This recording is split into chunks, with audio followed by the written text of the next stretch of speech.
Good morning everyone. Yan, magandang araw pong muli sa inyong lahat. Once again, si ERC muli po nagbabalik. At ito, meron tayong gagawin. Gusto kong ma-share sa inyo. Pero ito ay ma-modify ko siguro to. Kung familiar na kayo dito, ito ay very useful. Single channel water pump control switch. No? So, wireless ito. Ito ay nabili ko on Shopee. Pwede rin daw siyang gamitin sa mga valve. No? Yan. Meron siyang remote. Ito yung kanyang transmitter. Itong remote na to. Battery operated siya. Tapos ito yung kanyang receiver. Na kung saan dito nagkakaroon ng switching. No, mechanical switching through relays. Ayan siya. Ngayon, bukod sa ito ay pwede sa motor pump, pwede rin sa ilaw.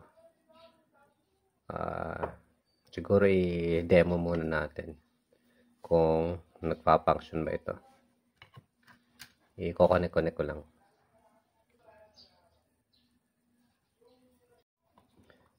Okay, yan, i-connect natin.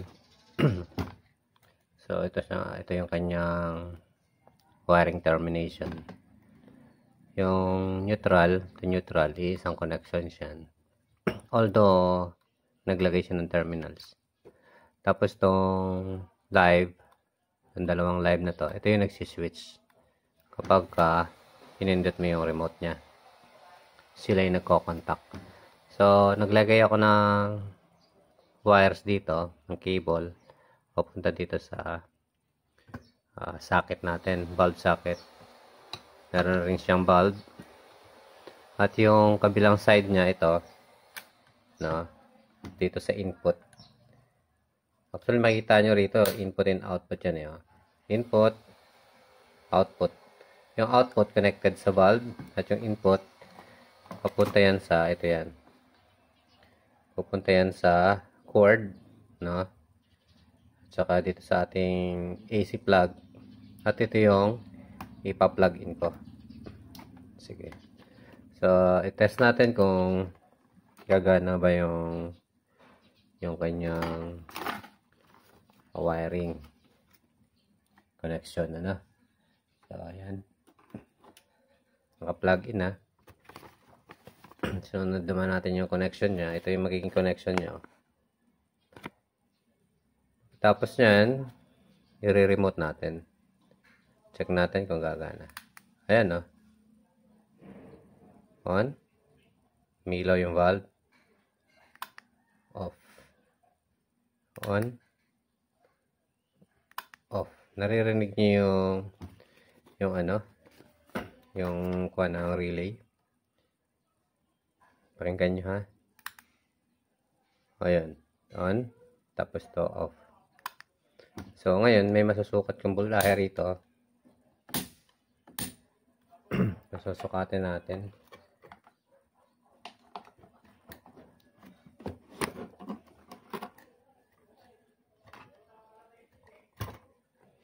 Sukatin natin yung voltage niyan. Set natin to AC. So, hindi makita. Palit tayo. Ito. So, nakita na. Actually, hindi pa rin makita.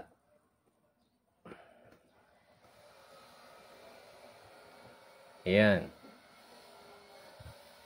Ngayon, susukatin natin yung input. Set natin sa AC mode. Yung input niya, yan 220 to 19.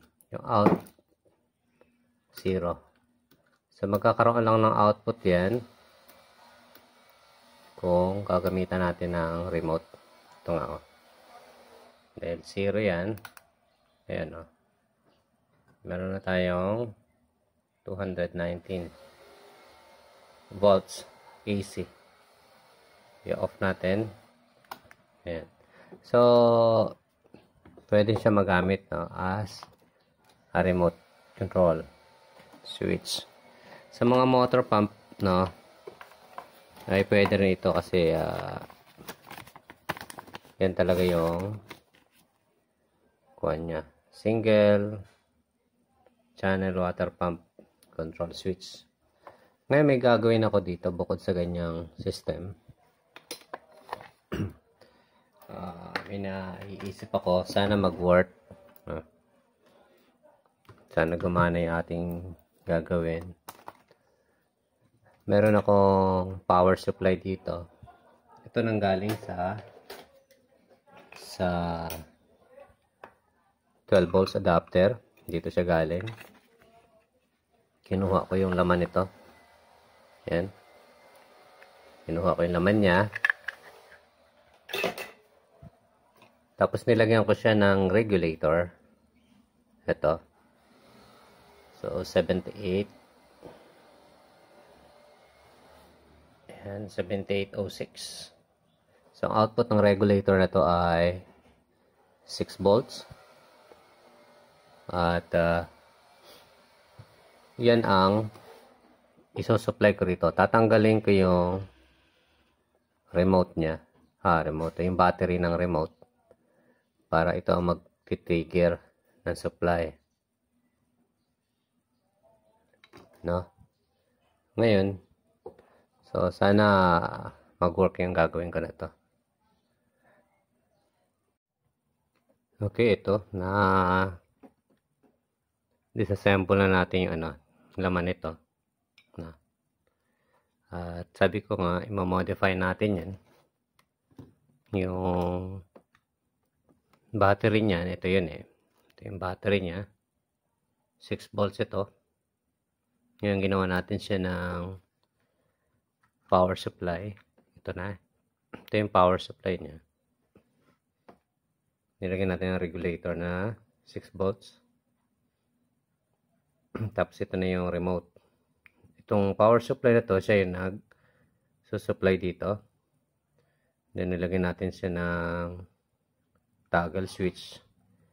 Na ang function nito ay mailipat-lipat natin yung command niya, yung reset at saka yung remote transmitter niya, which is nakakonect dito sa switch. Ito yung switch eh.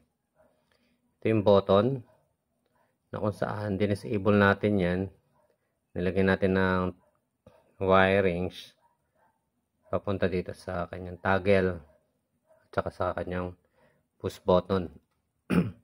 So, ito yung magsisilbing transmitter na marireceive ng ating receiver. So, ito yon. Mamaya i-aan natin yung operation yan. At ito yung kanyang receiver. Yung receiver natin, ito, nilagay natin dyan. Nilagay natin ng indicator light.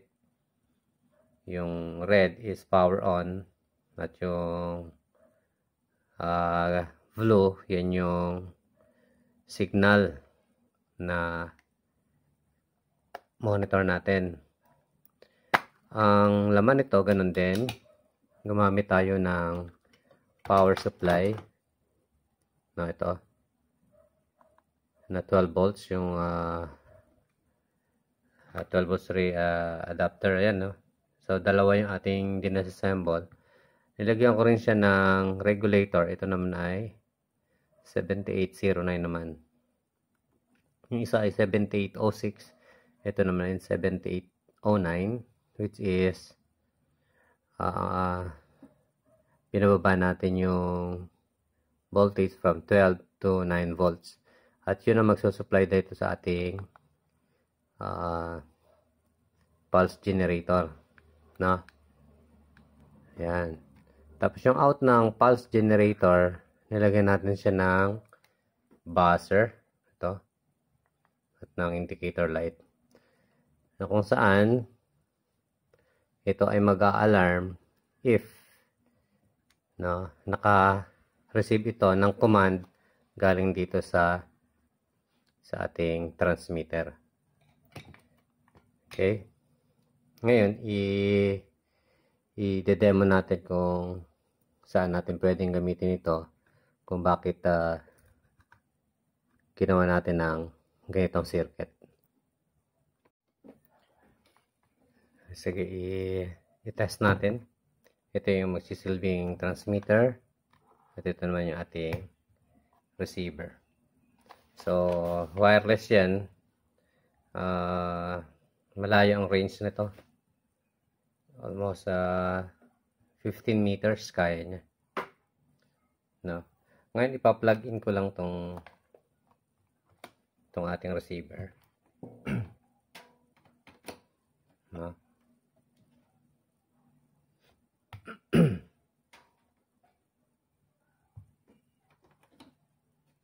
Yan. Naka-plug in na yung ating receiver. Plug in na yan. Check natin kung may pumasok na.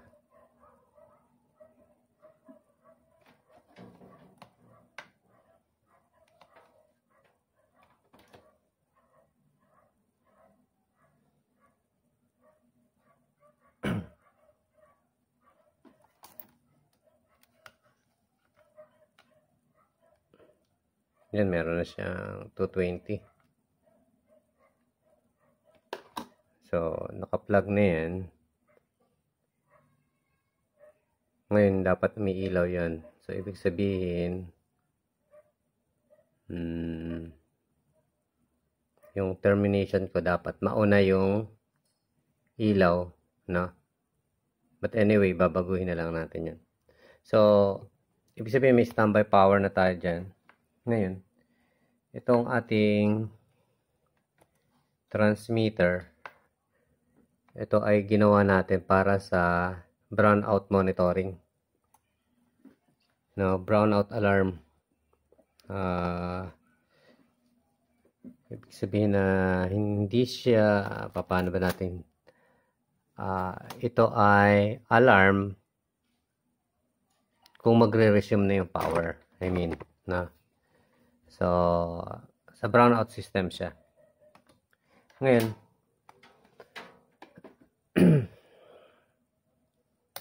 ito, pag sinet natin dito sa papaganyan, yan ay reset eh. Yan ay reset.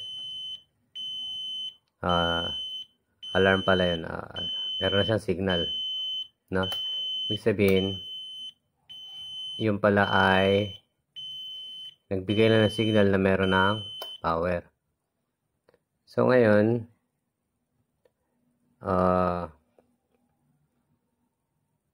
nag-resume na. Let's say, nag-resume na yung power natin. Pwede mo nang i-reset itong button na to. Mamamatay na yung alarm. No? Okay? Ngayon, kung let's say, nag-brown out ulit, yung reset, ilagay natin sa off condition. Tapos nag-brown out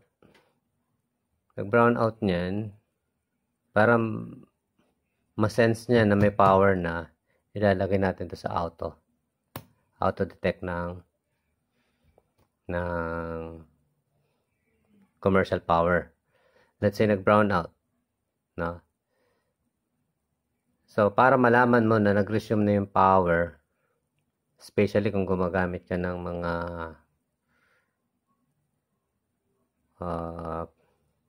generator,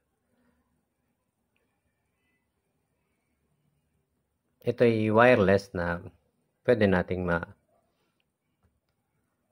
ma-monitor o magamit bilang monitor. Yung iba ay valve, no? Valve lang. But ito ay hinay level natin kung na konti.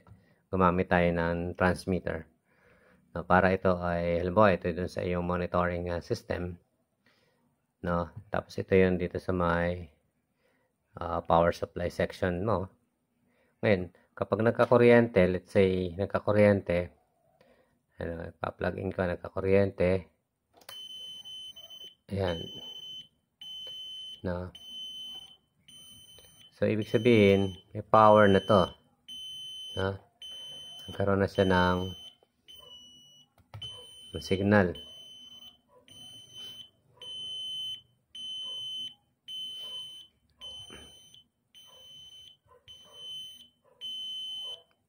Para i-reset naman yan, no? Let's say, nag-transfer ka na ng panibagong power, no? Para i-reset naman yan, lagay natin sa reset mode.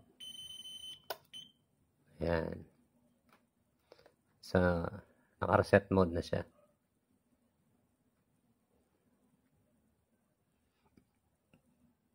Okay? Isa pa.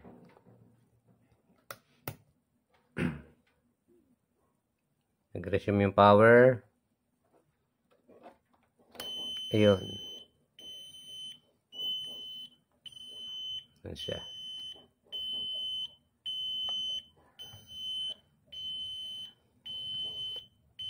Reset.